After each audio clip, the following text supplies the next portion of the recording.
After a year of waiting, we finally get to play Hitman 3's most ambitious game mode, Freelancer.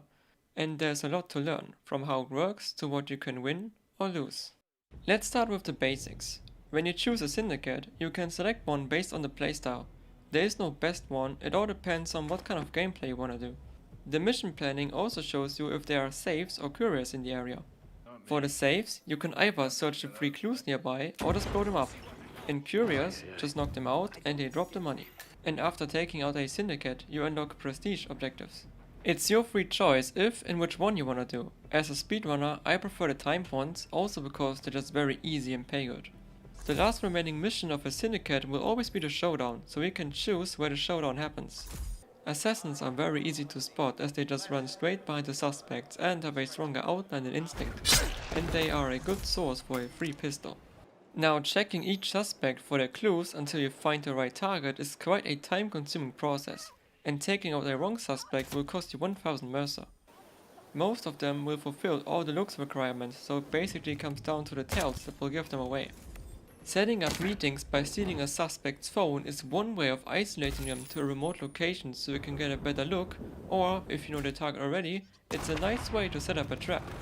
However, they become less effective if there are many suspects on the map, because each phone only knows a small number of people that are together in one network.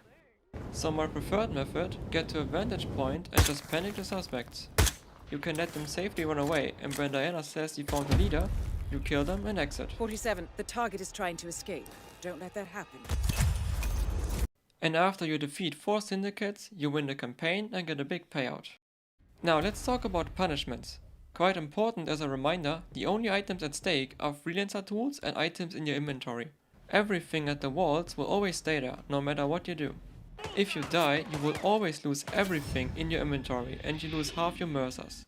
If it was a normal territory takedown, the campaign will continue, but failing alerted territories means failing the entire campaign, which not only loses you half your money, but all your freelancer tools.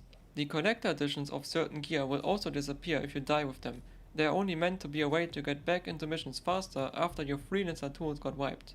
Vendors can also sell you everything back you lose, and they never sell things you already own, so even losing the most precious gear can be fixed again. Next up, you can get a ton of free gear and mercers just by exploring maps. You can for instance rob the vault in New York, the safe in Mendoza's basement, or the safe in Rico's office in Santa Fortuna. Isle of Scale has a ton of free melee weapons, and you can even dig out a silenced pistol. And Dubai can give you free silenced SMGs or assault rifles. As long as an item has a rarity, it can be brought back, so just exploring is highly encouraged. If you however are looking for a way to lose money fast, try out the stock market in a safe house vault. I spoke to many people to figure out how it works, and while it seems like there are patterns involved, I lost much more than I gained, so only use this if you don't mind risking your money. But the safe house has more to offer. This room always gives you a free fiber wire. Upgrading it will also grant you a way to turn bottled poison into syringes.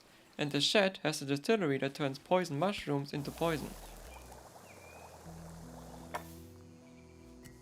You can also fish when you unlock the outside. You just have to wait until 47 catches something. Most of the time it will be just wood, but you can also get other items, and when you finally get a fish, you can turn it into a sedative poison.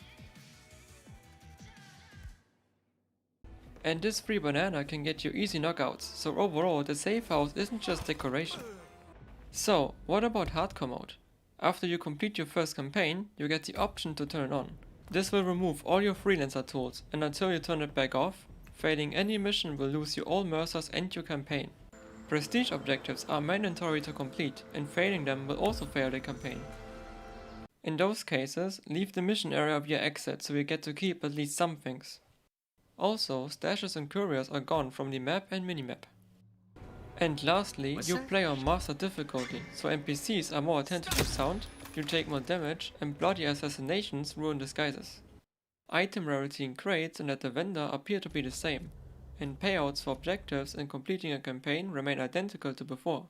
So unless you wanna do the associated challenges or just wanna challenge yourself, there is no reason to play on hardcore. Finally, I can only encourage to just read the loading screen tips when starting a mission, as they often contain actually useful information.